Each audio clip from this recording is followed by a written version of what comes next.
Welcome everyone to another episode of Slasher Scotty. I am your host, Scotty McCoy, and I have a great guest on the phone. I've been friends with him for quite a number of years, and we'll get into all of that in a little bit. He is the host of Python's Paradise, and he also was an associate producer on multiple projects.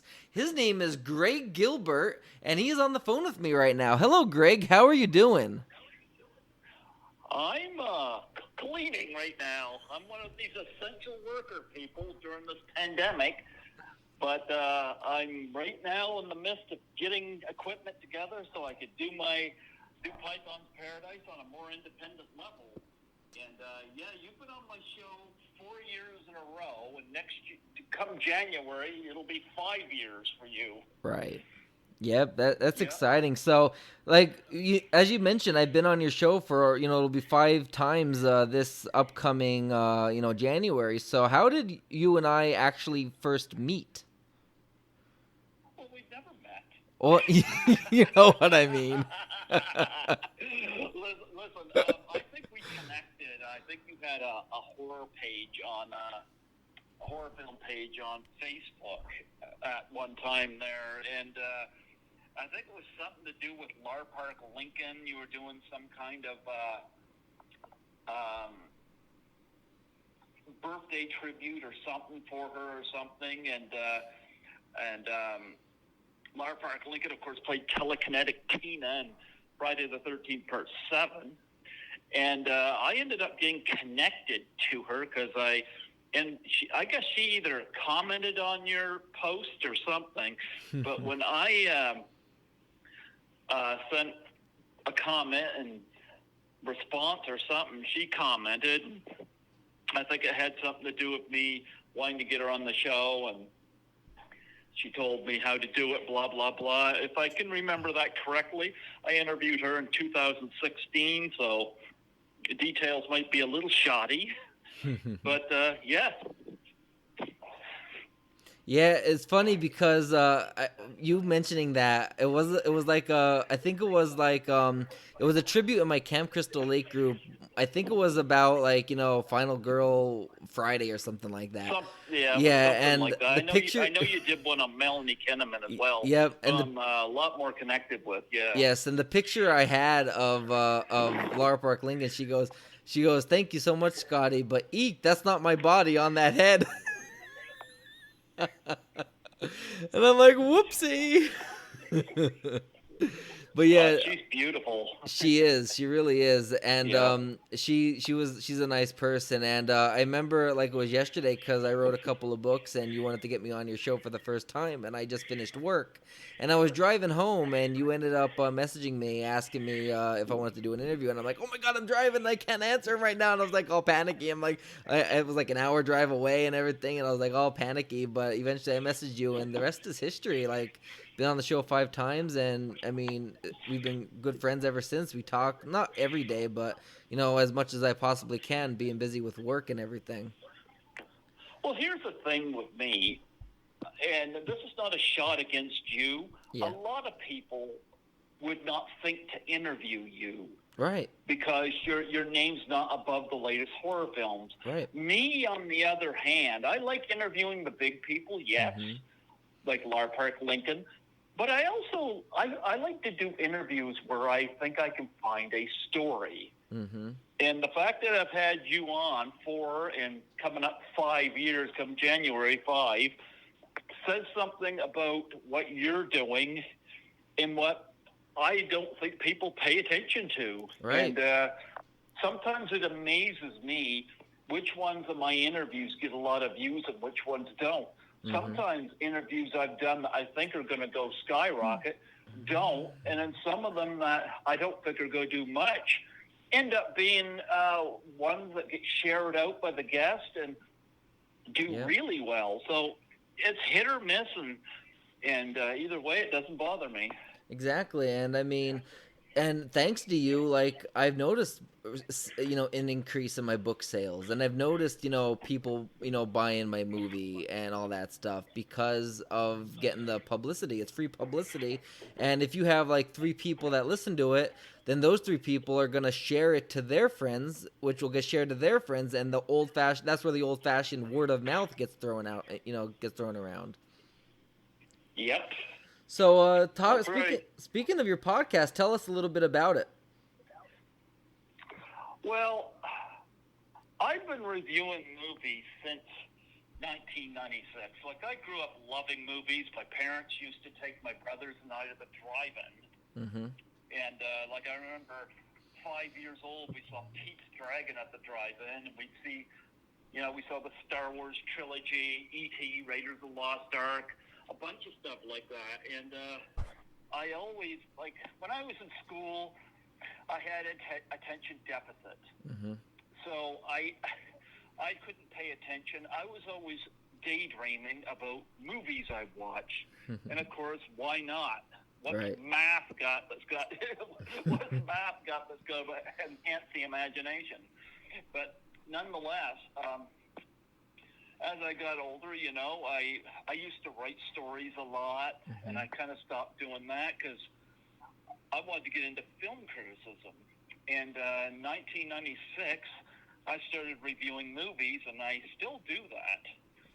But I don't really publish them anywhere, really, because I kind of got a niche with Python's Paradise. But I was writing film reviews since 1996, and in 2005, my best friend, Colin, who's from the film co-op here, he and I have been friends since 2002, and still friends.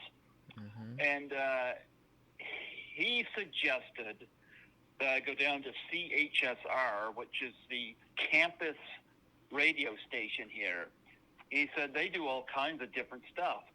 Because I hate listening to the radio because I can't stand listening to the same frigging songs over and over and over again, Yeah. That's how songs start to die.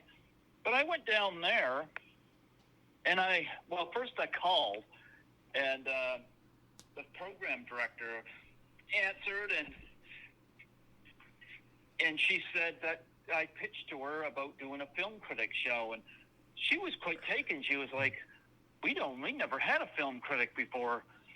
So I brought my reviews down and showed them to her, and she was quite impressed.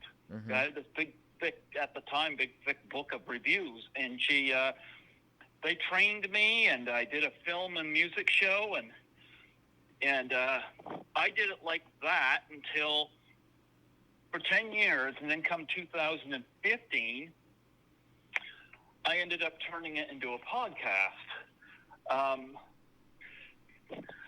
How that came about, I had an acquaintance that I'm no longer affiliated with, but he ended up through Riff Tracks, an interview with Tommy Wiseau from The Room. Mm-hmm. And he told me about it, but he had nowhere to record it. Like, I said, where are you going to do this? It's like, you just going to talk to the guy on the phone? I said, let's do this on the radio. We got the outlet right here. Mm-hmm. So we decided to do that. And I remember that night doing the Tommy Wiseau interview. Right. Our program director was in the other room helping us get set up for it. I remember when Tommy Wiseau got on the phone, you could see the program director looking in the window at us from the Studio A like, who the heck are you guys talking to? And it's amazing, Tommy Wiseau, after the interview, it was so cool to interview that guy. And when it was done, it was like, who else? Can I do this again? Because frankly, had it stopped with Tommy Wiseau, I would have been one and done and fine. It was like, okay, that was a great experience. Go back to normal. Right. But I remember my mind went back to my childhood. I had an uncle that owned a video store, and I used to see a lot of movies I wasn't supposed to see, like horror films. Mm-hmm. And I thought, my first reaction is, there's a whole lot of women I had crushes on growing up through these movies. I wonder if I could get some of them to talk to me, you know? Right. And I remember sitting, I was up with my brother's, and he was on his computer, and I was on his now wife's computer. And I went on Facebook, and I sent a message to Adrienne King from Friday the 13th. And I always thought Adrienne, who played Alice, I always found her attractive. Mm-hmm. There was something very down-to-earth attractive about her. And I always liked her. And I pitched the interview idea to her. And the other person I pitched it to was somebody who is now a very, very, very good friend of mine. And that is Lisa Langlois from Class of 1984. Mm-hmm. She played Patsy from The Gang. Right. And I knew these movies well, and I thought, what girls do I want to talk to? And it's funny because it was on the long weekend in May, and I didn't think anything was going to happen. You know, I was like, it was a great experience. Excuse me. I hit a plexiglass here. Anyway, I didn't think anything was going to happen. I was like, I got a great experience interviewing Tommy. But that Monday or Tuesday, I got a response from Adrienne King. And I just leaned back in my chair like, she said yes. Nice. I couldn't believe it. I was like, I'm going to talk to this woman that I always had a thing for in that movie, you know? Right. And I was like, this is amazing. And Lisa Langlois also eventually got back to me, and she was happy to do the interview, but she gave me her manager's contact info, and I made the arrangements through him, and Lisa's been on twice, and she's responsible for my first convention, so nice. She and I talk quite regularly, so that's kind of how it went, and there's a few things I kind of segued into, too, because a lot of times, I also found out that I could do tribute interviews. Right. You know? Yeah. Because I wanted to do something with the movie Miss 45, the Abel Ferreira movie from 1981. Because speaking of women, I was fascinated with Zoe Tamerlis Lund, the heroine in the film, or the anti-heroine in the film. And because she she died of a drug overdose in 1999. And it was sad because I was searching to get her autograph at that time, and it was like, oh, I missed her. And but when I found out I could do these interviews, I was like, I reached out on her webpage to see if I could get her widow. And not only did her widow, Robert Lund, come on, he's been on my show 4 times now. And the interview I did, the first tribute interview on Zoe, is my most listened to interview right now. And all 4 of them are very well listened to. People are just fascinated with her. It blows his mind, and it blows my mind. Right. But I found out that I could do that and allow some of these people that I can't interview to be part of the show. Like Alfred Hitchcock's granddaughter. That was the first time these people from the station looked at me like they were surprised at an interview. You know, they asked me, how did you get Alfred Hitchcock's granddaughter? Got her off Twitter. And I couldn't interview Alfred Hitchcock, but I was like, I could do something like that. Yeah. And make him part of the show. And also, it's fun for the family member. That was a fun interview. Audrey Hepburn's eldest son came on the show out of Rome, Italy. That was fun. I did a couple on Ray Harryhausen, somebody that worked very closely with him. Nice. And Rowdy Roddy Piper's son and daughter come on the show because I hate where wrestling has gone, and that was the closest I came to crying at a celebrity death was when Piper passed. And, like Bela Lugosi Jr., Sarah Karloff, people like that came on. Right. So I was able to segue into areas that not a lot of people were doing. And it allowed me to talk about those artists.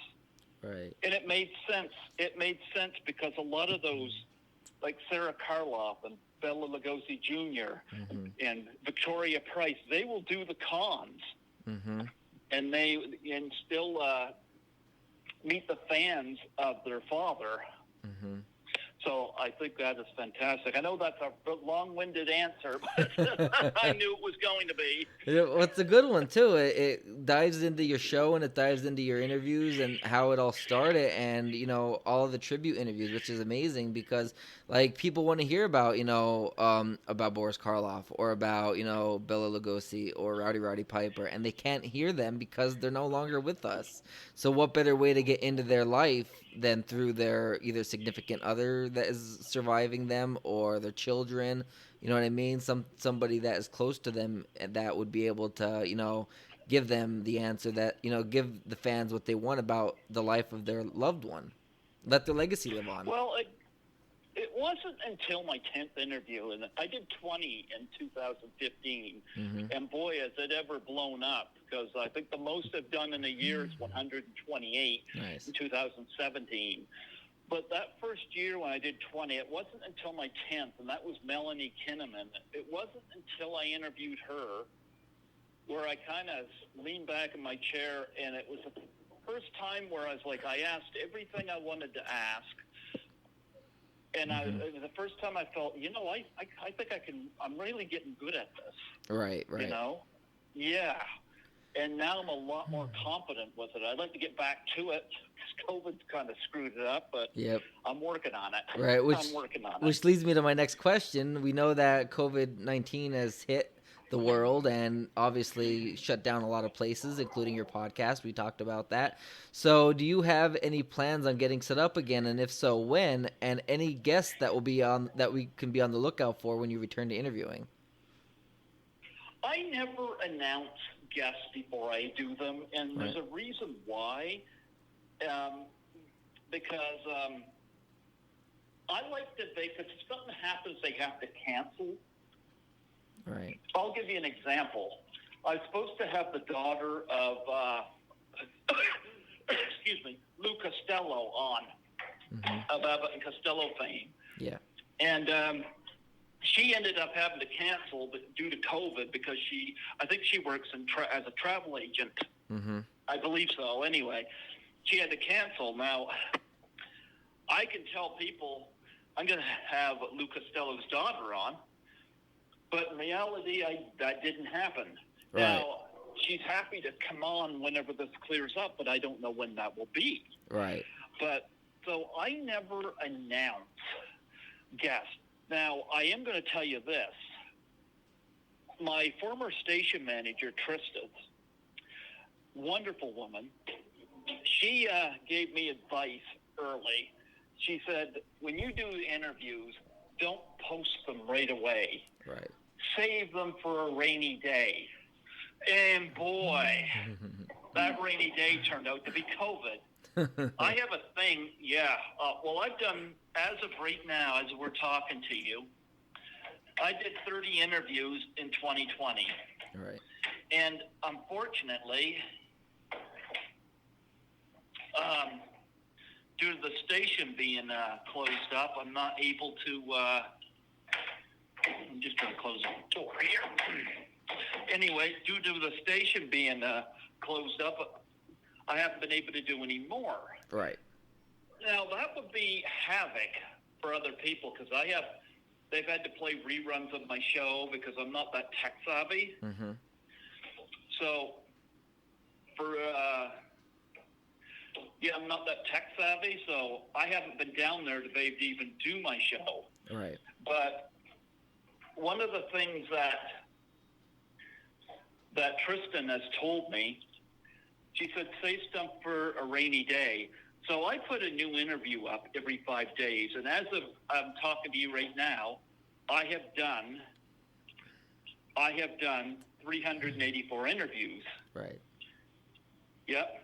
Nice. Now, I've only got, I think, 315 or 16 or something like that up online. So I had somebody, it was another podcaster said this to me one time. He goes, we have to wait a year before we get to hear the interview. Well, I always send the interview to the person in question first. Mm-hmm. Yep.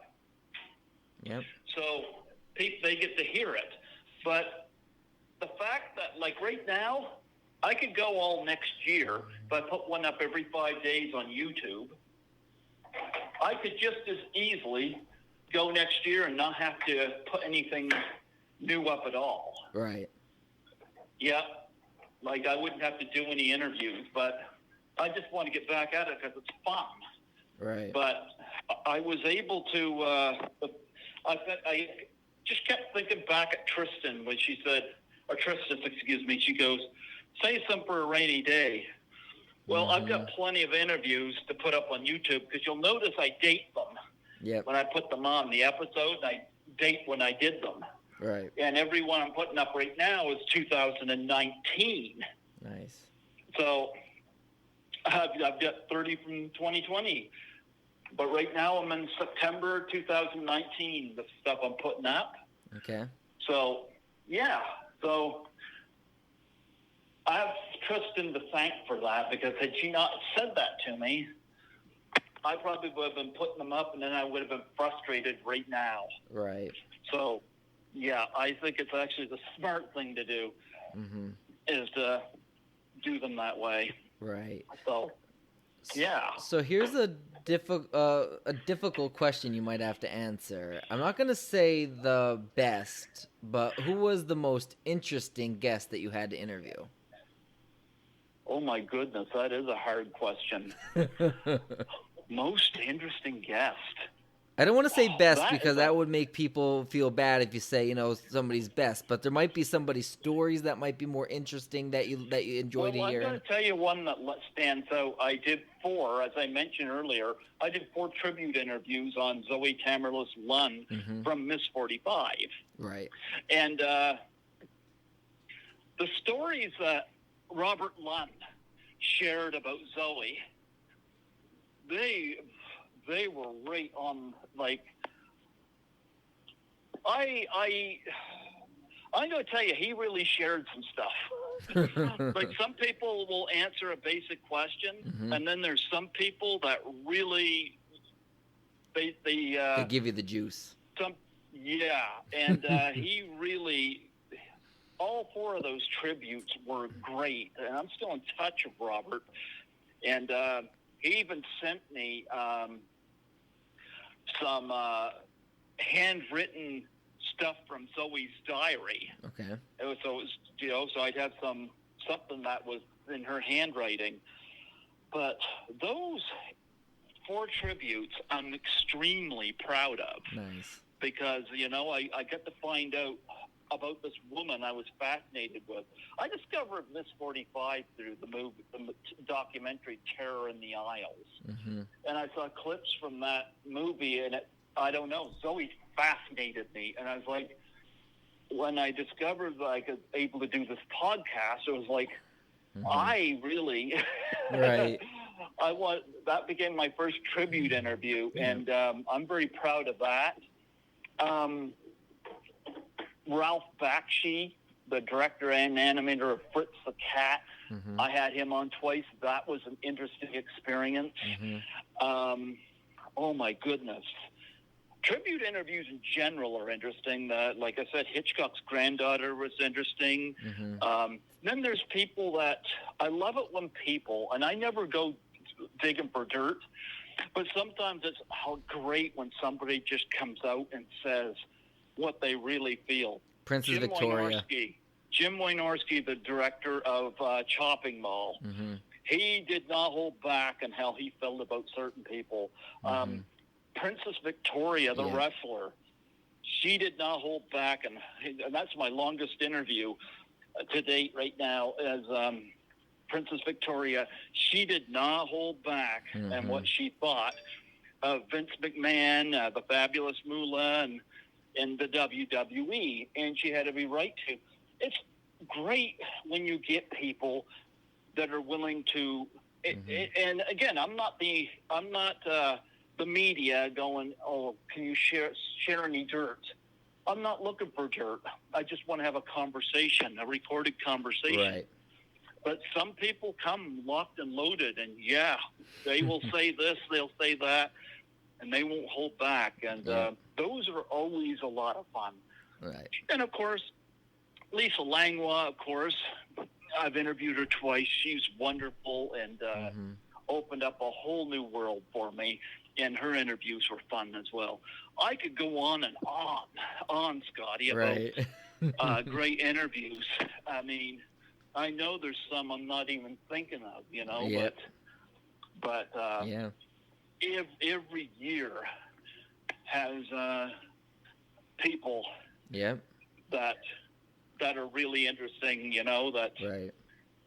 Yeah, there's a lot of achievements in there.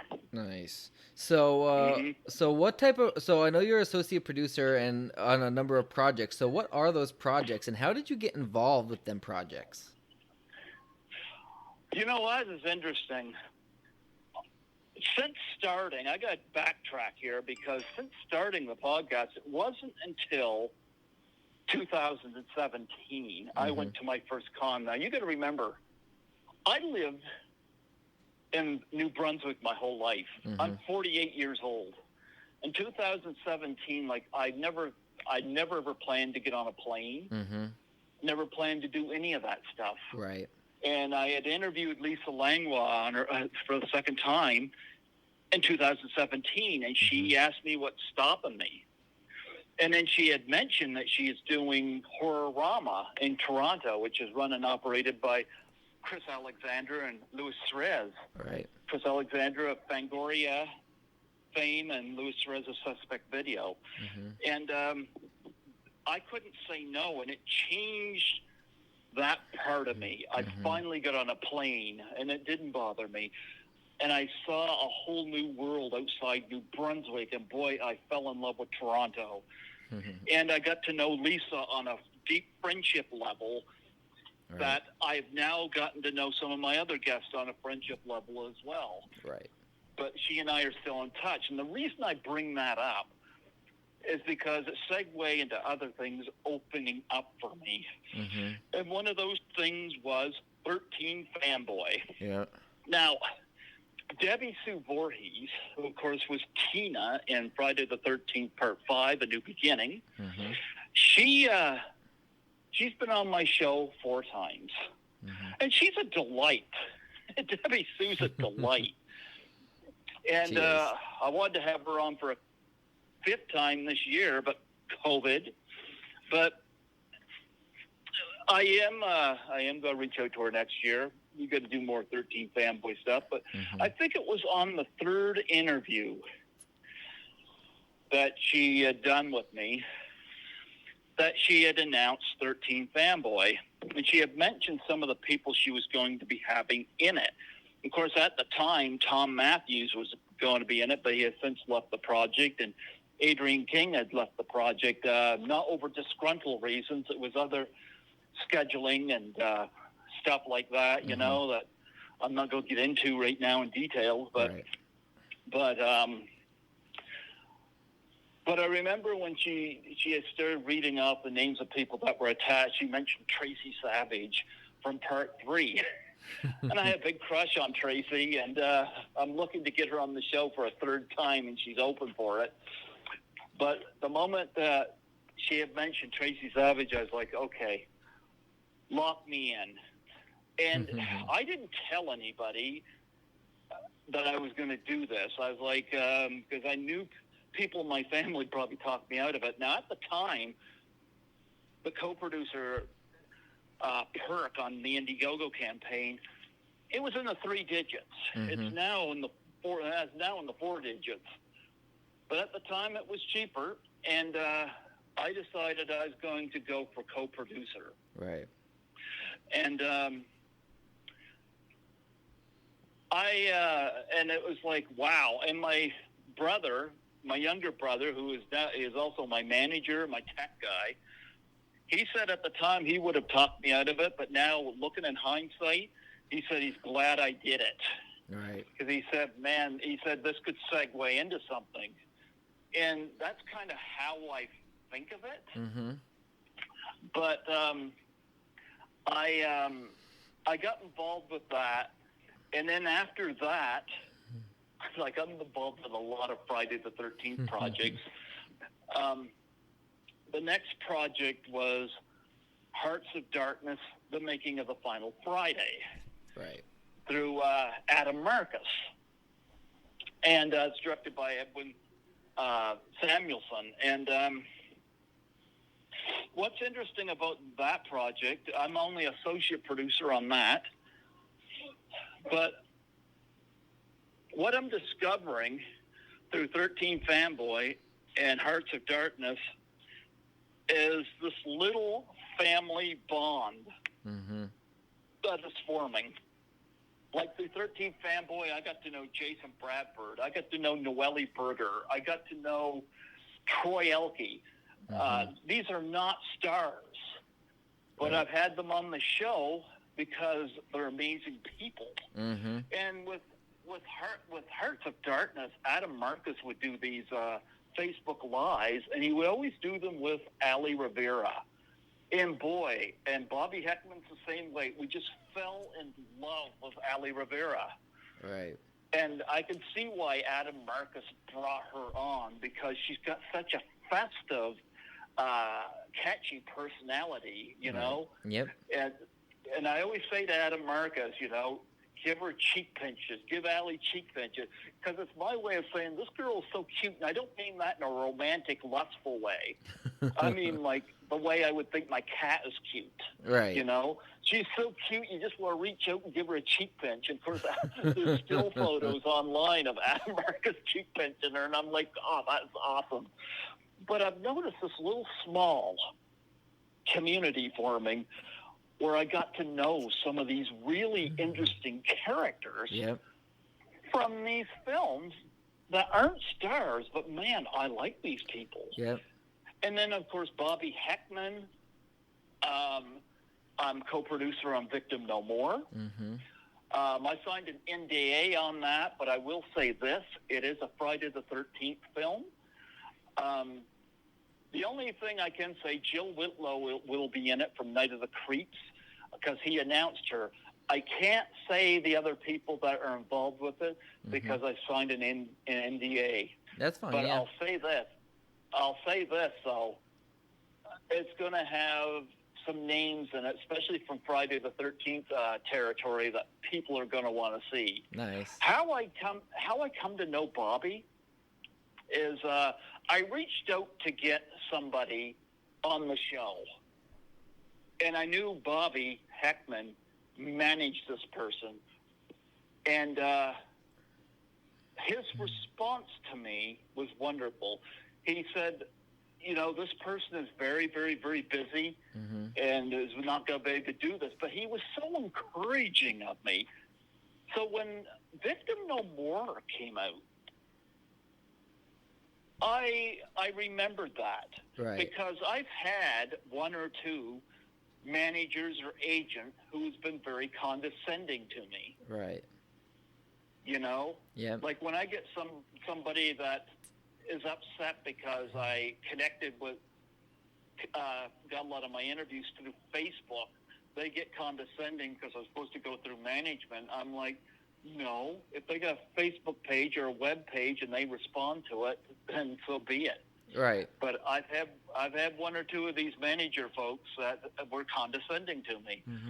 Bobby Heckman was not condescending. He was encouraging. Right. And I remembered that. So and he and I have been in touch ever since. And that person I wanted to get on my show, he's eventually going to throw that person my way. But that person I do know is very busy because I come to find out who that person's married to, and their position in the whole thick of the entertainment industry. And I'm Right. like, okay, I can see why this person's Mhm. very busy. He wasn't brushing me off. But Bobby, because he was such a professional, I said, yeah. So I'm a co-producer on his project, Right. and Victim No More, and he wanted to shoot that this year for the 40th anniversary of Friday the 13th, but, you know, COVID happened. Yep. But I said to Bobby, I said, don't worry, because next year, 2021, is going to be the 40th anniversary of Friday the 13th Part 2, and technically that's when Jason starts killing, so Right. he Exactly. said he never thought of it that way. But I got that, and I'm involved with associate producer The Dead End, which is a zombie film that's going to have, I think, Felissa Rose involved with it, and among others, and you know, Genevieve Rossi, and I'm a co-producer on Social Distance, which has played online, but I've not yet seen it. But I got involved with that because Vernon Wells, a Road Warrior, is in it, and I met him at Horrorama, and he was on my show in 2018. 2018. Very nice guy. Plays a lot of villains, but gentleman guy. Right. And other than that, I'm not an actor. I couldn't act to save my life, but I do cameo in 9 James Balsamo movies. Okay. Now, how that came about, I was connected through a guy named Steve Joyner. I was connected with Genevieve Rossi. Genevieve Rossi's been on my show twice, and I plan to have her on again because she's amazing. But I noticed when I was interviewing her and going through her credits, I noticed the name James Balsamo and a lot of her credits. She had done so many movies with him. And so after the interview, I was thinking I should get James Balsamo on.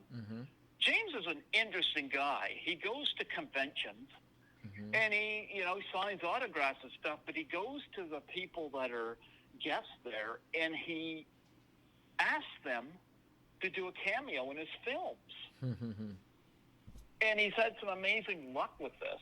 His films are very, very low budget. They're not going to win an Oscar for Rick Baker effects, although he does have Joe Castro involved with It Wants Blood, and that's a plus because he's amazing.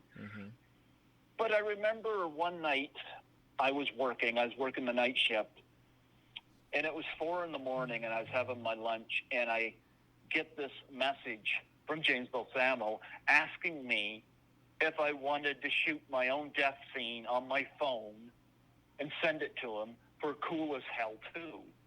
I stared at that for like 5 minutes because he had Tom Savini in Cool as Hell for like 10 seconds. And Cool as Hell 2 has Linnea Quigley in it, who I've interviewed and I've met.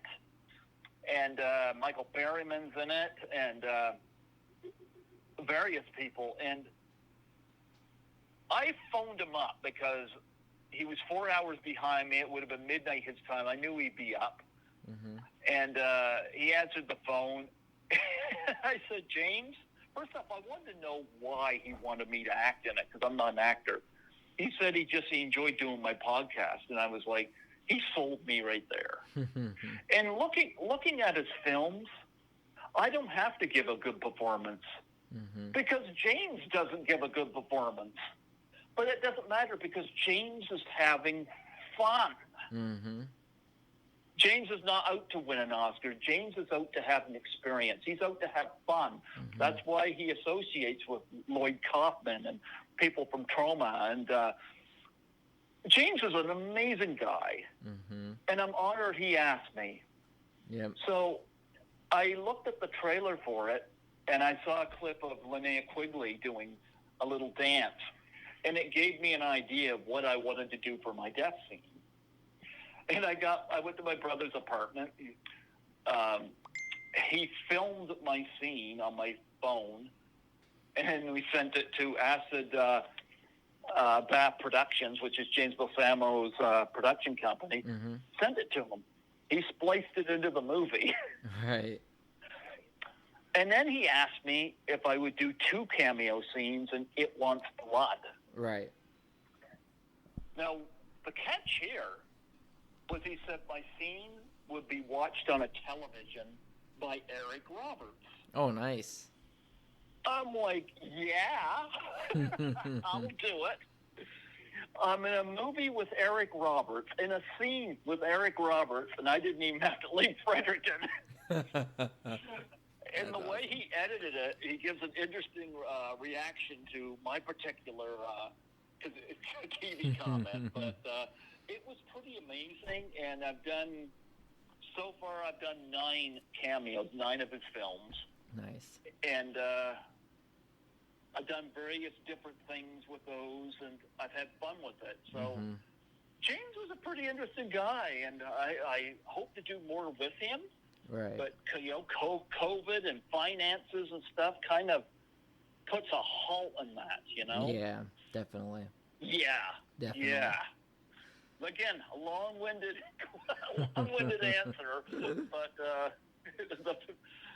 Right. Well, that was technically, I asked 2 of my questions in one question. So, I mean, I think it went really well because you covered all of the projects and what they're like, you know what I mean, and how you got involved with them and what they're kind of about. And that, that's what, the show is about. We want viewers to know about these other projects. I mean, like you mentioned, Noelle Berger, Troy Elke.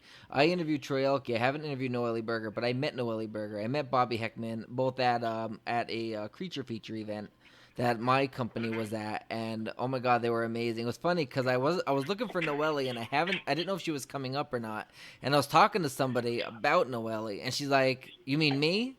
And I'm like, "Oh my god, Noelle!"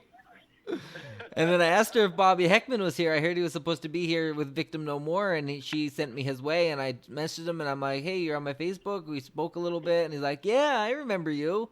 You're doing that indie film out in Pennsylvania, that in Northeast Pennsylvania, right?" I'm like, "Yeah, that's me." And he's like, "Here, have a Victim No More poster, free of charge, on me." And I'm like, "You're so awesome." And I would love to. Yeah. I want to interview. Bobby's great. Yeah, and I want to interview him, but I'm not gonna interview him until after Victim No More releases, because I want him to be able to actually discuss things that aren't public yet. You know what I mean? That when it is public knowledge, he'll be able to discuss. For example, who the stars that are tight-lipped on, who are they, and like how they get involved with the project. You know what I mean? I know how they got involved with the project, but again, I won't go right, into it. Exactly. So Yeah. So which celebrity would you like to interview that you haven't interviewed yet? Well, that's an interesting question because you could go fantasy or you can go reality. Right. Fantasy, I have a huge crush on Emma Stone. Right. Ever since Superbad. And Emma Stone never ceases to impress me. I mean, she's not just a good-looking woman to watch. She's always interesting. Right. But I doubt very seriously. I think that's too loud. Yeah, it's vacuum cleaner. Okay, I'll wait and do that after. But the thing is, she never ceases to be interesting. I would have to be podcasting for years, maybe a decade or so, before I could get somebody like Emma Stone. That may never happen. Right. Howard Stern is somebody I deeply admire, but he didn't get I don't think he got Sean Penn on his show until 2020. Right. And of course, it was through video because of the virus, but it took a long time for people to see past what they viewed of Howard.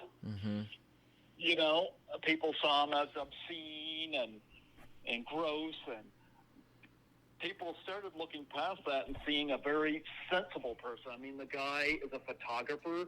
He's an artist.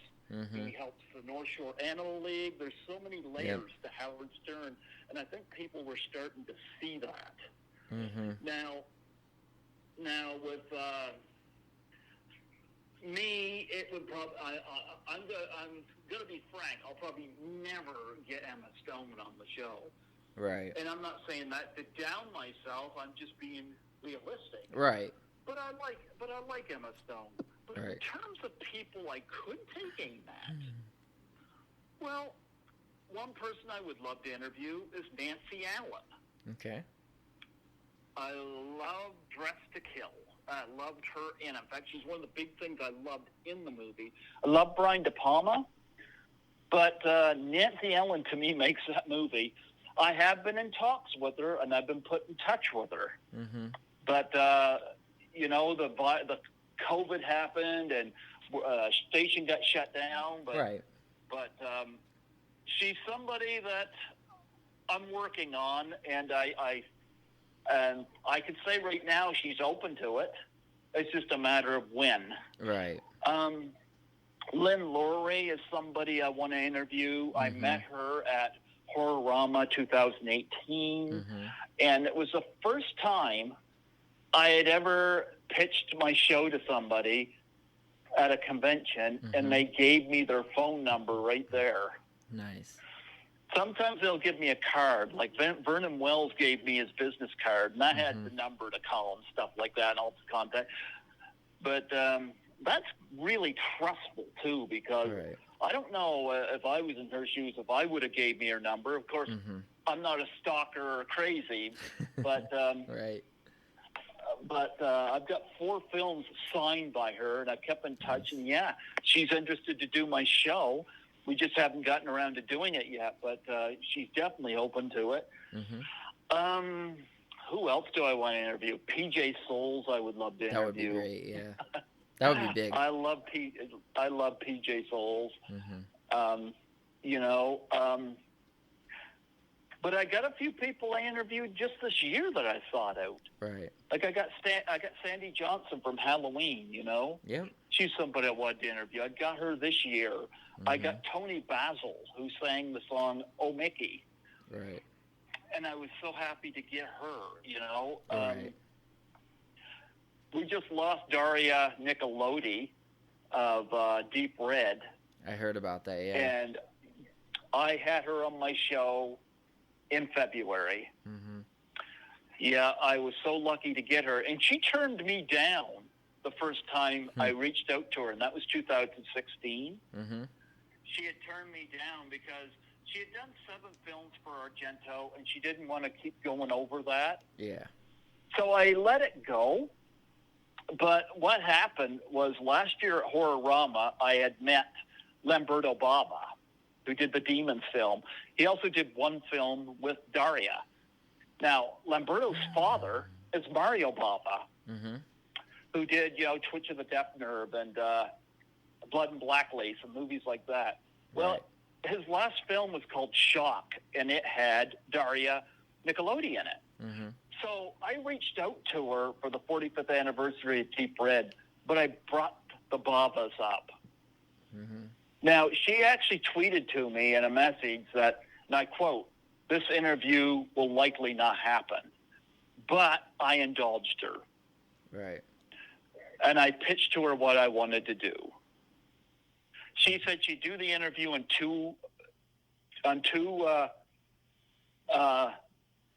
for 2 reasons. She would do and she said, one, she wanted to talk about Mario Bava, which I'm totally open to. Right. And two, she wanted to talk about her daughter, Asia Argento. And I said, absolutely. And I had her on in February, and we did talk about Deep Red and Suspiria and stuff like that, but we talked about the other stuff. And by the end of it, she said she was happy she had done the interview. Yeah. And it felt so good. It felt so good. It was a similar experience with Ralph Bakshi, who had first turned me down. He ended up doing my show twice. Right. Nice. Yeah. So, I don't know. There's lots of people I would like to interview. Right. They're not coming to mind right now, but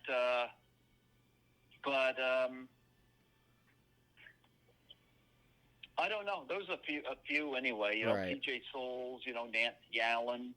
Yeah. They come to mind. People like that. I'll probably think of more after we're done talking. But, So what is your yeah. most embarrassing moment when interviewing somebody? I've never had really an embarrassing moment. I did discover early on I can't really have a co-host, Right. but I'm not going to get into that. But I've learned a lot since I started.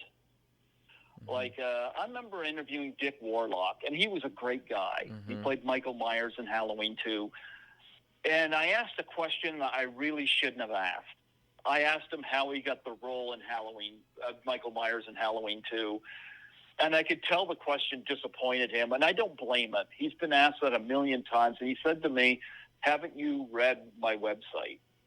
And I had to try to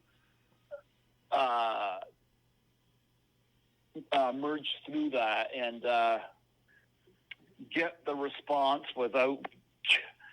I was like, I had a good interview out of him, but it was like, today I probably wouldn't ask that question. Yeah. But you got to remember, 2016, it was my second year doing an interview. Right. I've been doing it now for, 5 years? Yeah. So I think I've gotten better, because I remember Ralph Bakshi had said to me, and this was one of the biggest compliments I ever got as an interview. When I interviewed Ralph Bakshi, he originally, turned me down because a project fell through that he wanted to raise money for. And Bakshi had said, when I finally got him on, right. I think he kind of did it reluctantly, but he was trying to be polite. Right. But by the end of the interview, he had said to me, this is what he said. He's been interviewed by a lot of people, but he said this is one of the best interviews he had ever done. Nice. And that's right there in the interview. And he said to me, I asked the right questions. Right. Good questions and the right questions. And I was very proud of that. And I had him on again. And that's awesome. Moments like that I'm proud of. And I think, and again, the Dick Warlock review was great. But there's areas where I've improved since. Right. Now, some things I know, somebody responded to put a comment on one of my interviews tonight saying that the feedback on the mic was really bad. And, I didn't know how to deal with that. And that was at the station, and I was the only one in there. I've got a few interviews that's got a little bit of mic feedback. My apologies. I'm not very tech savvy. But hopefully when my brother gets me set up, I'll have a little more control on that. Right. But you get things where things go wrong or something messes up, and you don't see it, you don't notice it until after or something like that. But all you can do is improve. You can keep moving forward. Yeah. And I don't look at any of my interviews as mistakes, Right. I didn't I look at them as lessons learned. Every one of my interviews has got stuff I'm proud of. Right. There's some of them I could think, I wish I'd done this differently or that differently, but I could still listen to it because it's how it was done at the time. Yeah, I had a couple of embarrassing moments. I remember I interviewed Tiffany Helm, and she was talking about her younger days and about how she was into drugs and how she was into how she was different, goth type, listen to that grudge type of music or whatever it was. And this was a long time ago, so I don't remember exactly how she worded it, but she mentioned she was a big fan of Sid Vicious, the singer. But she didn't say the singer. She said Sid Vicious. And I'm like, you mean the wrestler? And I thought, she's like, no, the singer. To this day, that sneak peek, I have a sneak peek on my YouTube of the interview, and I forgot to remove that part out of the interview. And I get so many people commenting, how do you not know who the fuck Sid Vicious is? Well, I would say the same thing, That Sid Vicious is more famous than Sid Vicious, the wrestler. Yes, exactly. I don't know what I was thinking, but that was one incident. What was the other one? There was another one I thought of too. Hold on, let me think of that one quick. I'll get back to it. But yeah, that was a pretty embarrassing moment. That I thought of. I had some of my interviews. I had Terry Kaiser on, played Bad News Cruise, and he was in Weekend at Bernie's. Mm-hmm. I interviewed him, and like that one, you can hear him good, but in the first maybe 5 minutes, you can hear me, but you can't hear him. And that's when I got set up on my new microphone, and I set up the microphone. I did a mic check, and you can hear me, but you couldn't hear the guest. And the reason why is because I didn't have the sound bite going over to them, like that their voice could be heard as well. It was only my voice, and the only way I could test that is testing it on somebody else. And that was the first time I've ever seen a microphone do that. I never had issues with the microphone before, other than that one. So there's a couple interviews that I had to do that to get used to that. And thank God I don't have that microphone anymore, because that's a pain in the butt. But that was one embarrassing moment though, with Sid Vicious, when she mentioned about Sid Vicious. Oh my gosh, I was like, oh my God, I'm mortified. But yeah, that was one of them. There was another one I thought of too, but I can't remember it off the top of my head. But I mean, I think of it as, as a learning curve. You know what I mean? Like, it's just one of those things that happens, and you kind of move on from it. I mean, we're only human as well, and we're only. Oh, that's the other one. Now I remember it. So I interviewed Alex Vincent, young Andy Barclay, and Child's Play. And I mentioned I was asking him what it was like to work with Catherine Hicks, his mom, and in the movie. And I end up saying Catherine Parks, who played Vera Sanchez in Friday the 13th Part 3. Yeah. And he's like, you mean Catherine Hicks? I'm like, oh shit. I'm like, yeah, I'm thinking of Catherine Parks from Friday the 13th Part 3, and I don't know why. And I have it right on my paper too. I don't know why I said it wrong. And he's like, it's fine. And another one with Alex Vincent. I actually called him Andy Barclay when I introduced him to the show instead of Alex Vincent. He laughed. He's like, "Don't worry about it." He said, I could I didn't call him Andy Barclay. I almost did. I went like, "Please welcome my guest, Alex Vincent." He's like, "You were gonna call me Andy Barclay, weren't you?" And I'm like, "I'm so sorry." And he goes, "Don't worry about it." He said about 3 decades or whatever later, you get used to those things happening all the time. You're Alex Vincent, but everybody calls you Andy. Sometimes that happens because. Sometimes you get a guest that's got a name that you're not familiar with. Right. I remember I interviewed Michael Beignet, who was one of the thugs in Jason Takes Manhattan, and I ended up having to redo my introduction to him because I mispronounced his name. But when you're not familiar with certain names, and most people are pretty cool about it, Yeah. Like Antonia Franceschi was pretty cool about it, and she had to correct me on her last name, but she was really cool about it, Right. And not that the Jason Takes Manhattan guy wasn't, but I think it's a matter of you gotta get the person's name right, and sometimes it can be a test, because at the time you're just thinking about getting the interview. Right. You're not really thinking about that at the time. Right. Another one was, and you helped me with how to figure out how to remember to pronounce his name, but Ira Hayden. I pronounced him Ira Hayden, and I told you this when we were on the phone after the interview, and you said, yeah, just think of it as hide and go seek. Ira Hayden. Oh, he was funny. He was cool. I'm trying to get him to fight Harry Potter. Wizard Master versus Harry Potter. Nice. And then another one that had a really tricky name. Now I pronounced her name right because I knew I wasn't gonna get this right. I knew it wasn't pronounced the way it looked. I knew it 100%. But she played Amanda in Friday the 13th, 2009, and her name is America Olivio. And I asked her before we started recording, I'm like, I know your name isn't as easy as it looks. I know your name is not America Olivo. And she's like, you're right. It is not America Olivo. It is America Olivio or something like that. It was like, oh my God. What was who was this? She played Amanda in 2009, the one that got burned in the sleeping bag over the campfire. Oh. Yes. Okay. And the funny thing is, she is the sister-in-law of, wait for this, Neve Campbell. Ooh.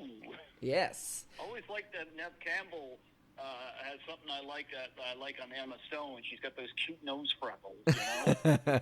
And I wanted to interview Nev Campbell, and I reached out to America about a year after I interviewed her, and she remembered me, and she said I loved your podcast because it was like one of few interviews that I've done that I was able to actually talk about my sexuality and like doing nude shoots and nude scenes and all that, because a lot of people frown upon that with, you know, their viewership. And I let anybody, you know, I have the option of doing a clean podcast, an explicit podcast, or a not rated version. And I usually rate it clean unless we talk about nudity or we talk about, you know, there's a lot of swearing or something, and then it's explicit. But she liked doing that. She remembered my podcast because I was one of a few to stand out, because I did let her talk about those scenes and about how she got into Friday the 13th, because originally they had, I guess she was a Muslim and it was against her religion to do the rubbing baby oil on your, you know, boobs scene. So she dropped out, and then Marika got involved through Nick Mennel. He was in the movie, and he was friends with her, and he got her on into the movie. And I reached out to her a year later and asked her if she can get me an interview with Nev Campbell. And she said, yeah, I'll give her a call. And she called her and she sent me an email back and said, Nev would love to do your show, but right now it's going to be hard because she's very booked with, because at the time, I believe she was like filming something. I forget what it was.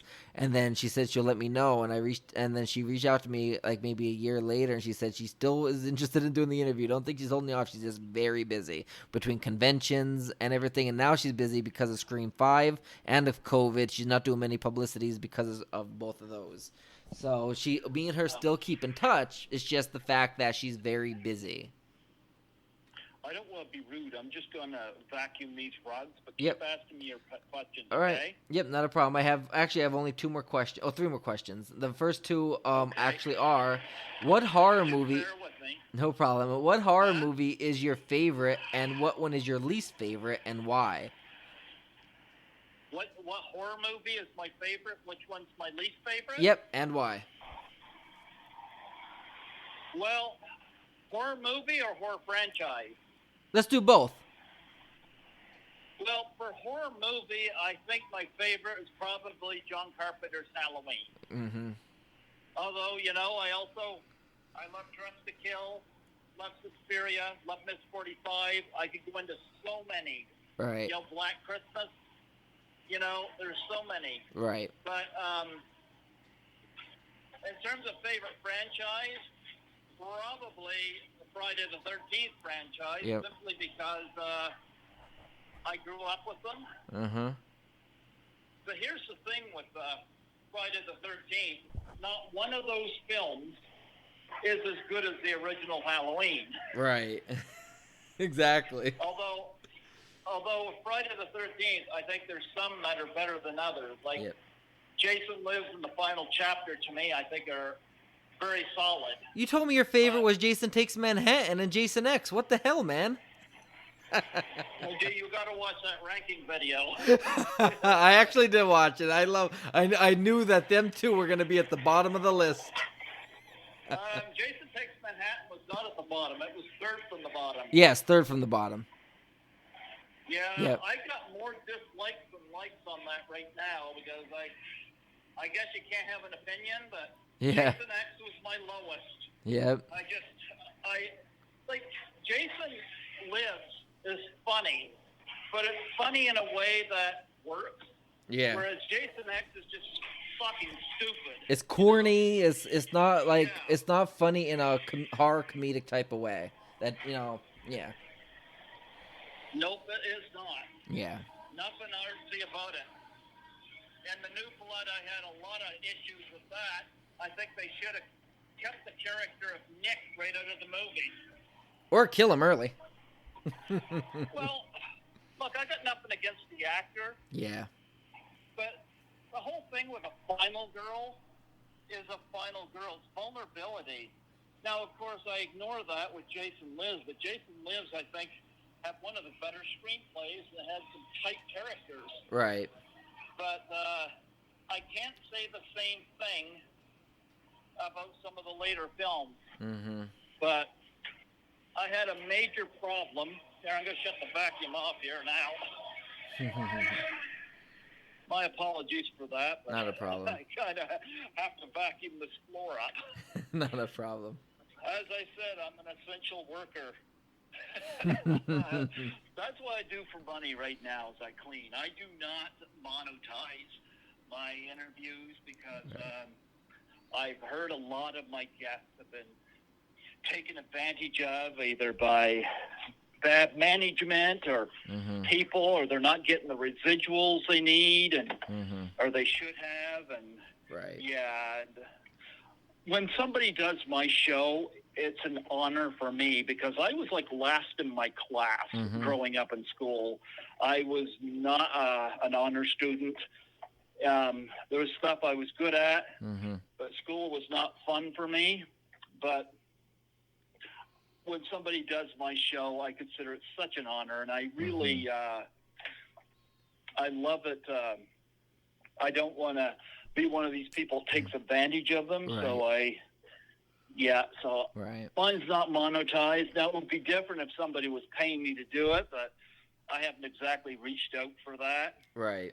But anyway, that kind of gets me off topic about your question, but yeah, I love the Friday the 13th franchise, but as a film critic, a lot of them would probably get a thumbs down. Yeah. But I guess that's part of the course. Yeah. Exactly. But I do think Jason Lives is great, and I think the final chapter is a solid slasher film. In fact, I think it's the scariest one of the bunch. Yeah. And what about your least favorite film and least favorite franchise? Speaking of great interviews, I've interviewed Ted White, who played Jason in the final chapter, and I'll tell you, that was one of the finest interviews I'd done. That guy had stories. Nice. What an honor it was to interview him, not once but twice. Yeah. Great guy. Yeah. All right. So what about your least favorite movie and least favorite franchise? Least favorite? Yeah. In general or just horror? Horror. So I'm going to say my least favorite movie is probably Pearl Harbor because that's a piece of shit. But that's, yeah, but I won't get into that. I don't know. My least favorite. I've seen some horror films I think were pretty bad. I'm not big on shaky cameras. Like the Blair Witch sequels were pretty bad. I thought Mama was a joke. I'm trying to think. What about the Leprechaun series? Leprechaun movies? Yeah. I haven't exactly got into those. Oh. I mean, Troll 2 is pretty bad. But you know what? As bad as Troll 2 is, I would love to interview somebody from it. Right. Just because of its legacy. Sometimes a bad movie still makes for a great interview, you know? If you want to talk about bad movies, did you ever see Thanksgiving? Nope. So basically, I know which one. I know which one you're talking about. Yeah, basically, my first interview was with Tommy Wiseau from The Room, and The Room is notoriously bad. Right. Yeah, like Thanksgiving it was like I think it was like a $300 budget, and it had like $200 of that probably went to making the killer turkey, which was a horribly done CGI killer turkey. Yeah. But it was horrible, and it has 3 movies in the franchise, or if you want to call it a franchise, trilogy, whatever. And it also went to Broadway as a musical, believe it or not. I don't know what my least favorite franchise is, because I haven't really dove into them all. Like I know I haven't seen all the Child's Play, as I haven't seen all the Hellraisers.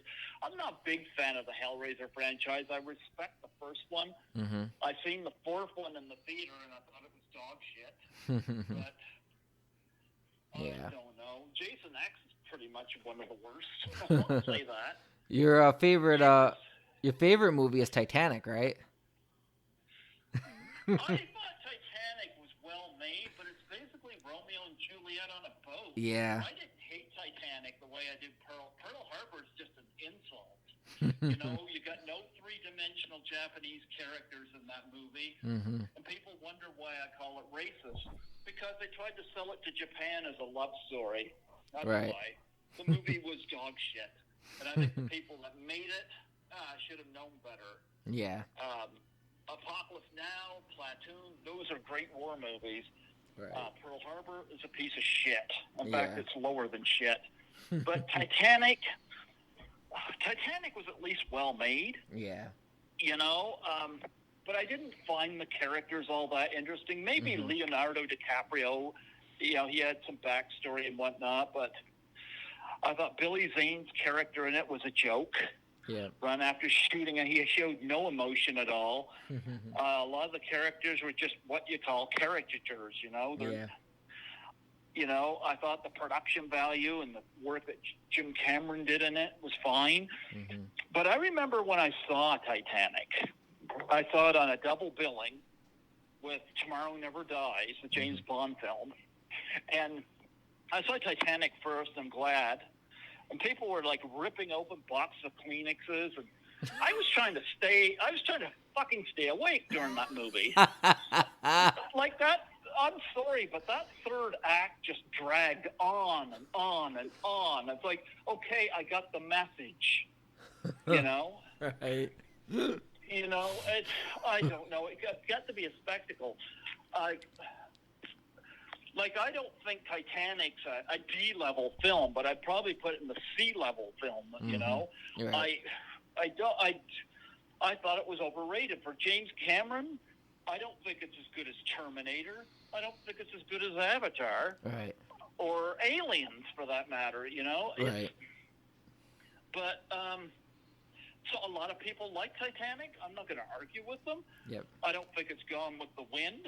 Right. But when I saw Tomorrow Never Dies, which for James Bond, I think it's the best one that Pierce Brosnan did. Mm-hmm. That woke me up. I didn't feel like dozing off on Tomorrow Never Dies. I had a great time at that. But Titanic, I saw the one time. I respect what it did in terms of its box office, but I don't know.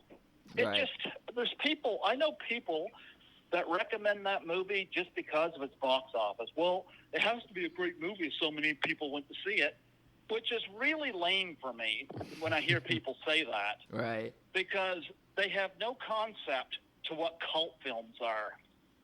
And I'll give you a good example. 1998, one of the highest grossing films of the year was a piece of junk called Armageddon. Speaking of Michael Bay movies. Armageddon, that's what people were crowding to go see.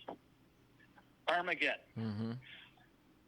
What people weren't clamoring to go see were films that I did go see, like The Big Lebowski, Dark City, Fear and Loathing in Las Vegas.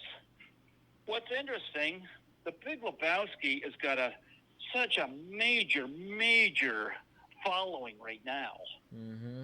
Like, it is more popular than Armageddon will ever be. Right. Fear and Loathing in Las Vegas was a box office flop when it came out. Mm-hmm. Guess what? I seen it at a midnight screening, and it was packed. Nice.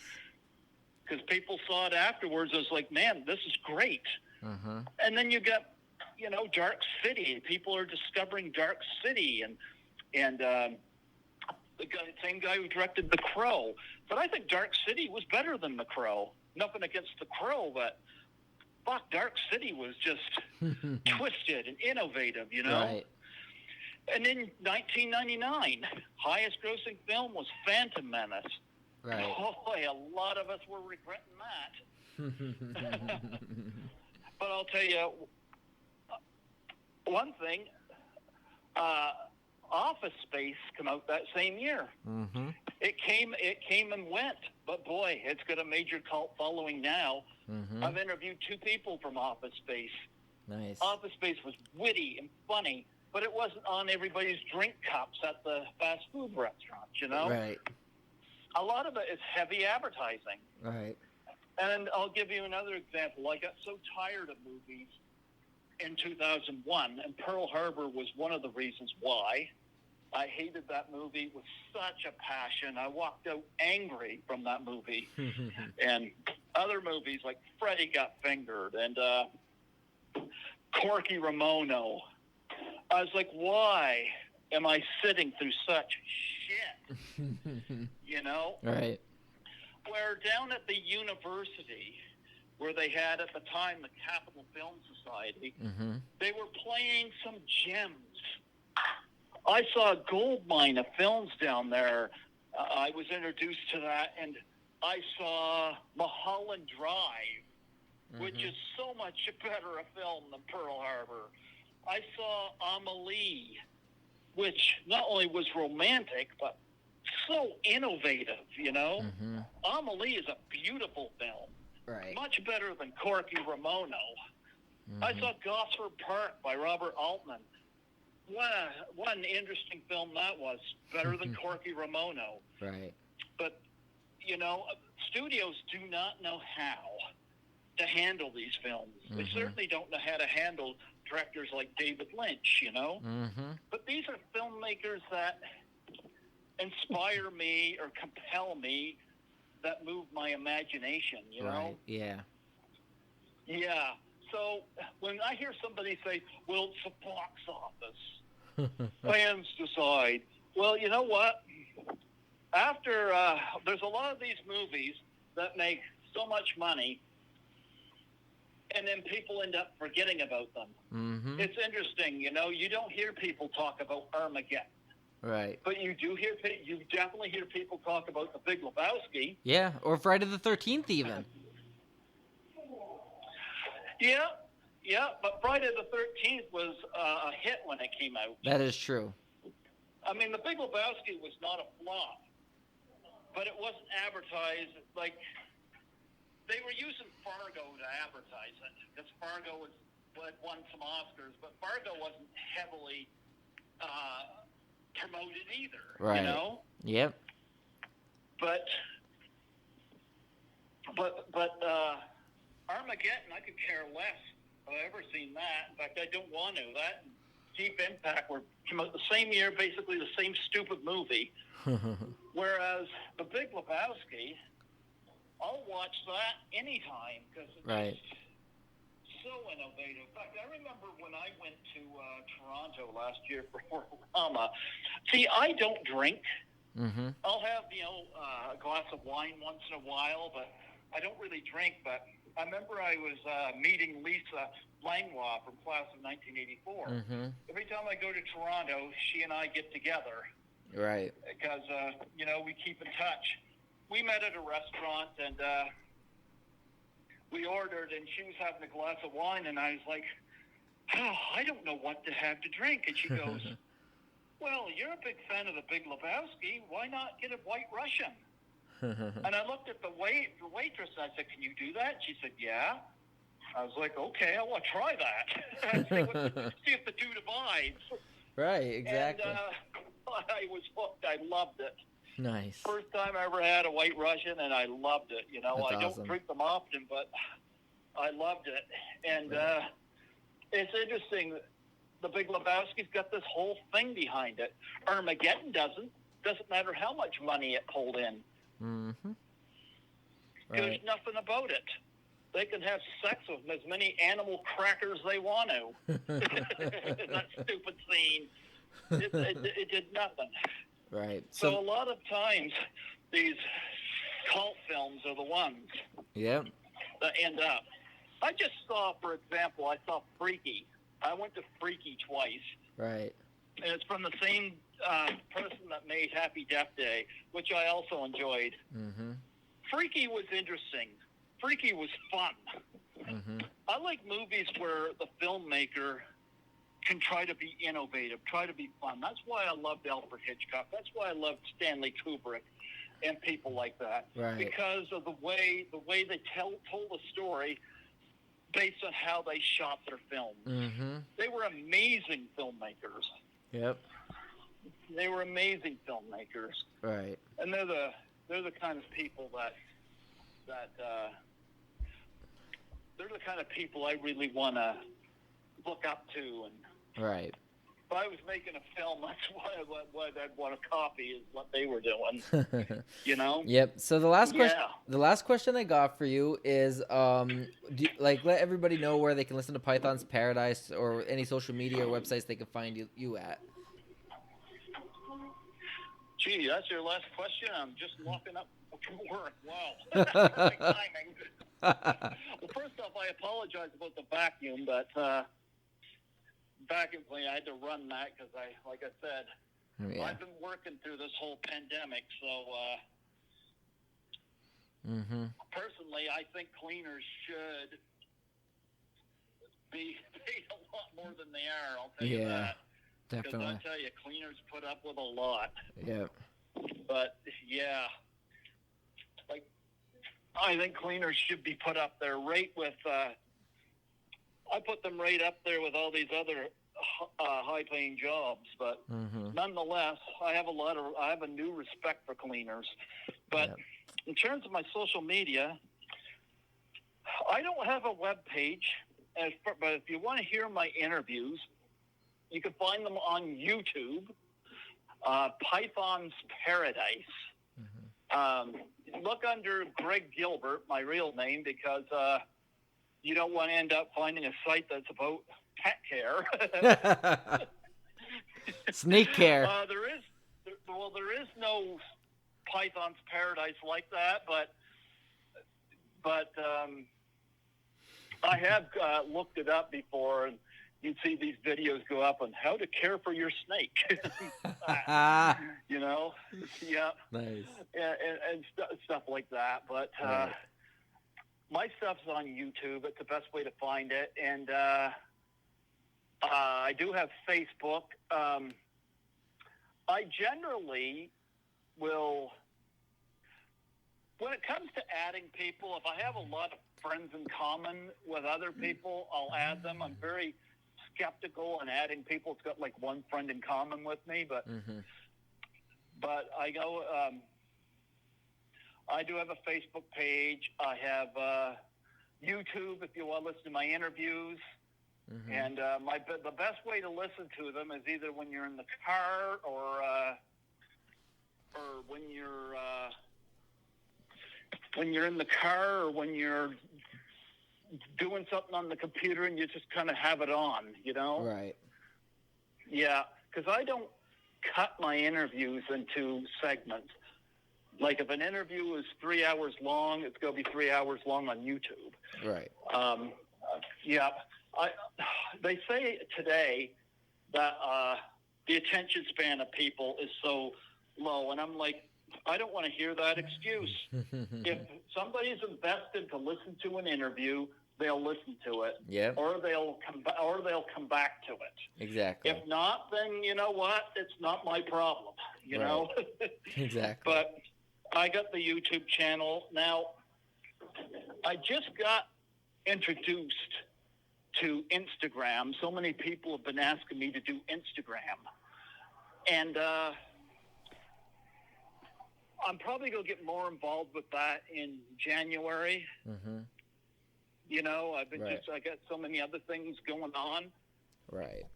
And, especially with family.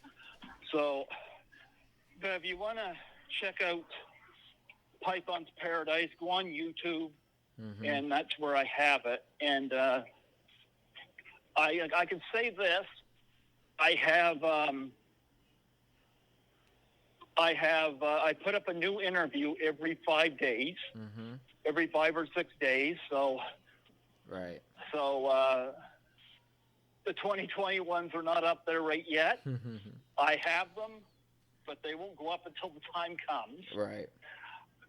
So that's the best way to listen to my stuff. Now, another thing we should mention, of course, Doubtfire Challenge. The Doubtfire Challenge. That was the last thing I was gonna close off with. You want to mention about the Doubtfire Challenge before we end it? You know what? It's funny because I grew up with that type of humor. I always loved it. Right. And the Ice Bucket Challenge, I never did it. I was never nominated for it, but it's funny because my dad has ALS. Right. But I never got the whole dumping the water over the head thing, you know, and everybody went out and did it. And they did it just because it was trending. I never caught on to that at the time.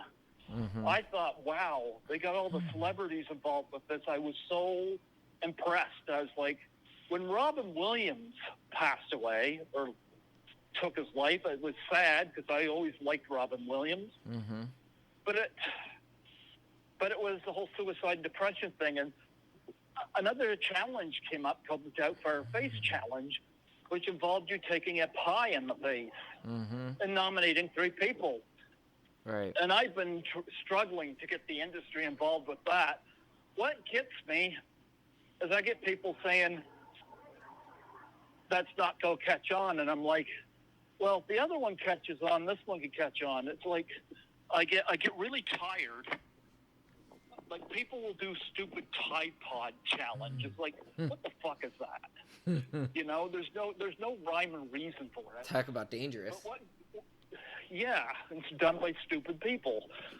But with the Ice Bucket Challenge, what was interesting about it is that it was, even if people didn't know what ALS was, and most people didn't, right. What was interesting about it is that it rose money and awareness for that charity. Right. So what I've suffered from depression, not suicide. I come from a Christian household, so I would have to really to commit suicide. It's like, once your life is gone, I stand before God, and it's like, I don't know if I prefer he see me through my problems. Right. But in terms of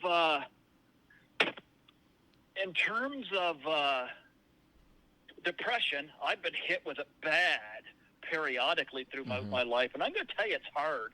So when I heard about the Doubtfire Face Challenge, number one, great, suicide and depression, and 2, I used to love Nickelodeon shows and stuff that involve people being slimed or pied in the face.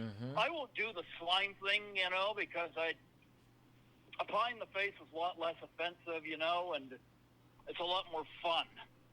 Right. I remember when I first started it, my aim was to get Emma Stone to do it, but I think that's aiming a little high. But I did decide, well, Emma would be a great target because she's freaking hilarious. But I had to look realistically and think, let's see if I could get people I've interviewed to do it. And I think it was one thing that brought me closer together with people like Lisa Langlois, of class of 1984, and Nancy McLaughlin of Friday the 13th, Part 6, Jason Lives. They both did the challenge. And actually, Nancy did it right in front of props from Jason Lives, which is cool. Sandy Johnson did it just before lockdown, and hers was hilarious. Her husband was dressed up like Michael Myers. Hers was so good. And I often, what I do when one of my guests does it is I'll donate to the charity of their choice in return. You know, with Lisa Langlois, it was the Single Moms Planet, and with Nancy, it was a homeless shelter, and Sandy Johnson, it was for families that were affected by people at 9/11 who were first responders that were caught in the tunnels, and you know, like, I would do that, and I got you to do it, and Sandy Johnson nominated Nick Castle, P.J. Souls, and Felissa Rose. I got to see if I can follow up on those, but I pitched it out on 13 Fanboy, and Ron Sloan did it, Jason Bradford did it, Noelle Berger did it, a bunch of people. Yeah, we did it. Various people. We did it for I remember we issued it to the cast of Samhain, which is my movie, and we had Amanda Sawyer and Tyler Ebert, Brett Harris, Gage Harris. Oh, Tyler Ebert is hilarious because he took the remaining of his pie and belted his sister with it because she was laughing at him. She was just being the annoying sister, and he was just took the pie like, wow. I thought that was funny. That was great. I thought that was funny. That was 2 for great. 1. I think Amanda Sawyer's going to do hers again. Hers was kind of a cheat when you stop and look at it. What do you think? Do you think you'd let her off? Maybe we can pitch it to her again. Pitch it to her again. She needs to take a pie, not rub a little bit of shaving cream on her face with her hand, you know. But nonetheless, and just this the bugger in general, because, you know, it's fun. You did traumatize her in that movie, Salem, because she saw you in your underwear, and she said that she wasn't acting during that scene. Yep. She said it scared her. It was good. And, yeah, it was funny. And if you look if you closely look at the underwear, it has my face all over it. So. Again, I wonder about your mentality to do that. Yeah, I think you scarred Tyler Ebert with that too. Yeah, but making the movie, it was fun. It really was. We became a close family, and you know, we really did. And then we created a small short film, like a Friday the 13th fan film, nothing major or anything like that. And we ended up. It was called Friday the 13th: Dead Before Dusk, and that's free on YouTube. And it was just something small we did just to keep people interested. And like we all became a really close family, and we have a couple other works in pre-production, and it's great that like the Doubtfire Challenge reached my cast and crew, like it reached, you know, the Amanda Sawyers and that. Bobby Heckman said that when he shoots Victim No More, he's going to do it, and he said if he does it, he said Jill Whitlow will definitely do it. Nice. And he did say that there's at least one other big cast member that he thinks will do it as well. Awesome. You know? Right. Yeah. So, you know, and there's people I've nominated that have not done it yet. A lot of it's because of COVID, you know? Yeah. Like Adrian King's been nominated, I think, 4, if not 5 times. Right. Debbie Sue Voorhees has been nominated. I nominated Shavar Ross, Jennifer Bonko, and Melanie Kinnaman, and Laura Park Lincoln. Yeah. Tracy Savage, Vincent DeSante, various people. I believe they will do it. It's just a matter of time. When Tracy Savage said she would. Judy Aronson. Judy Aronson, she's. I actually pitched it out to people on Cameo because I figured, well, they're getting money. I was like, I'm not going to pitch money out to people for a shout-out, but I thought, let's try Cameo.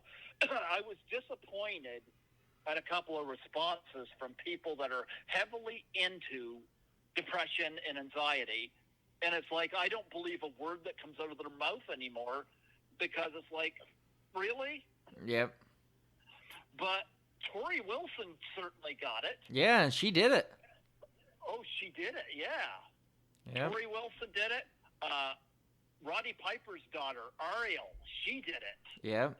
And Ariel was so great because the time limit ran out on the Cameo. Mm-hmm. But she and I text occasionally, and she said that she would still do it. Mm-hmm. Because I've donated to one of her charities before, and Ariel did it free of charge, which I thought was so cool. Mm-hmm. Yeah. That's awesome. And she was a lot of fun. I had, from the Howard Stern show, Brent and Caitlin Hatley did it. And so many people trashed them for it because they're swingers. And I like, wow. Wow. I reached out because I found Caitlin on Cameo, and I said, can you get Brent into it as well? And they both did it, and they were sincere, and I love them for it. Right. Bobo is another guy from the Howard Stern show that always gets trashed.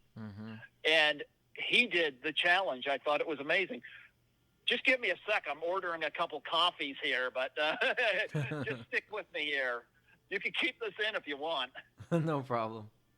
I'm ahead of Tim Horton. Hello? Yes, I'll have an extra large triple coffee and an extra large triple steep tea, please. That's it. Thank you. Here, Scotty, you got me ordering Tim Hortons. That's basically our kind of Starbucks here. You guys don't have Tim Hortons in the U.S., do you? I'm not sure if we have it in the U.S. and no, I never heard of it in Pennsylvania or Maryland, where I live in both places, so I never heard of it either. Well, in your neck of the woods, you never heard of clothes. That is true. That is true. I had to throw that in there. Yes, you did. I had to throw that in there. You have a great relationship with your parents, I got to say that. I do, and I wrote a book about my daddy's battling stage 4 brain cancer, and we discussed that on your show as well, and it's a remarkable story. It really is. It won New York Times it was like awarded New York Times bestseller and everything, so definitely check out. It's called Christ Defeats Cancer, and Christ Defeats Cancer 2, The Battle Continues. So check those out on Amazon as well. And I also have a couple of horror trivia books out there. The Ultimate Friday the 13th trivia book, the Ultimate Halloween trivia book, and the Ultimate Halloween trivia book 2nd edition. And I will be working on a 3rd edition that would have been released this time already, but with COVID shutting down and Halloween Kills not out, can't add another edition into the mix. So. That'll be inserted a little later, probably next year. But yeah, had to throw some plugs out there. I'm still pitching the Doubtfire Face Challenge, but I've slowed down on it a little bit because here in New Brunswick we've handled COVID well. We're in the yellow phase right now, and we've only had a handful of deaths, I think, here. But we got the jump on it here in New Brunswick, and I've still worked through it. But I think with me, I had to stop pitching it out on Cameo to people because I don't know what it's like where they are. Can they get to a store to get a pie to do it, or whipped cream or whatever? I mean, Tori Wilson obviously was able to do it. Right. But I've had 1 or 2 people respond to me, said they couldn't do it because of that, and I ended up losing that money. Yikes. So, yeah, and I don't fault them. At least they responded, but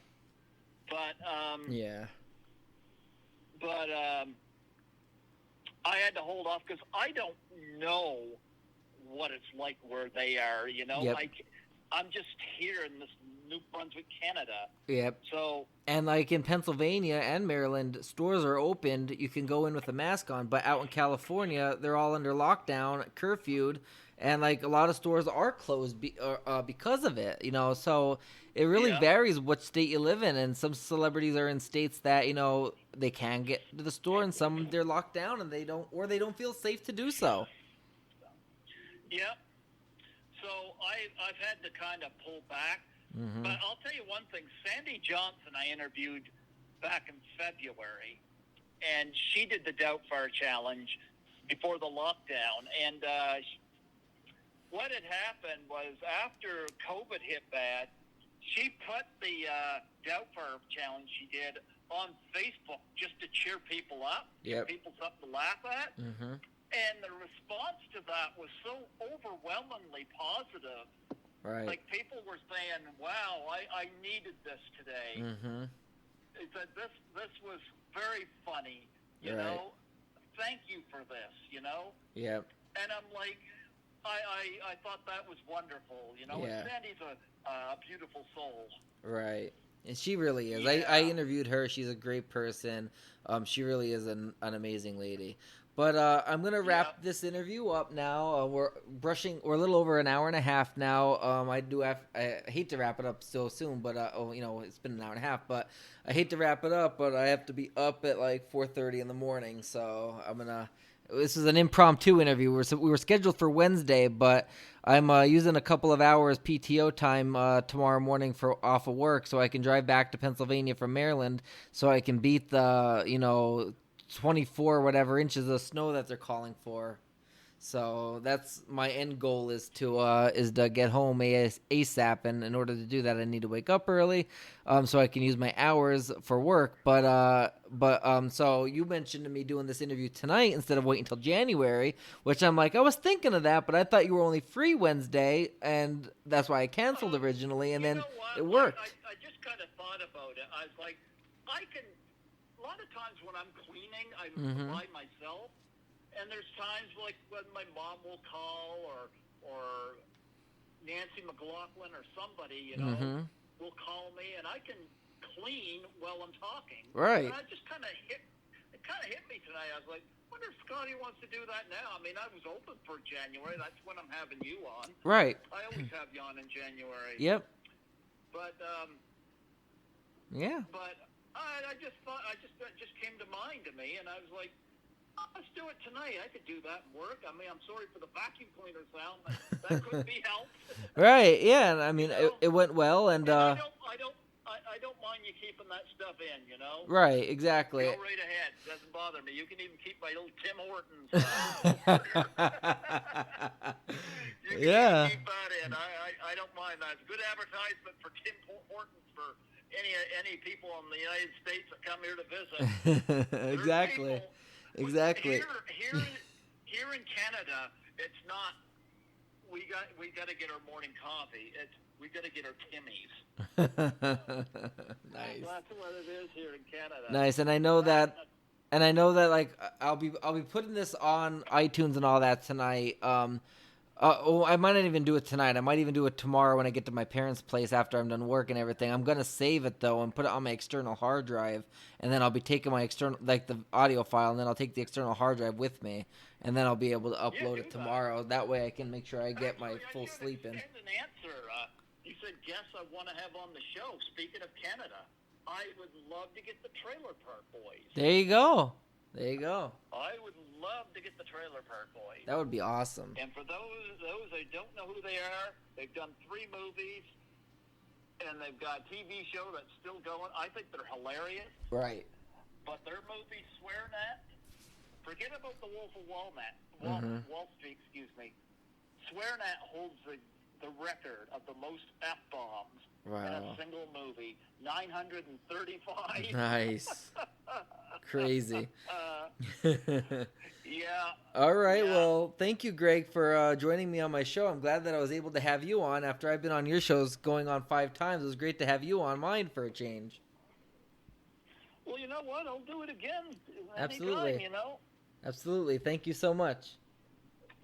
Well, it's my pleasure. All right. You have a great rest of your night. Well, you lock your door. I don't want to see pictures on Facebook of you laying in your boxers. Sounds good. With your mouth hung open, with your tongue lolled out, snoring. Sounds like a plan. Thank you, Greg. Who is it? Your mom or your dad that does that? Who's the jokester? I think my dad. That's more my dad's tempo. You know what? You have a great relationship with your parents. I do. The fact that they can just poke and prod at you. Yep, exactly. You guys have a great relationship. We do. We're very close, which makes me happy because I love them more than anything, and it's great to have that relationship with them because not a lot of people do.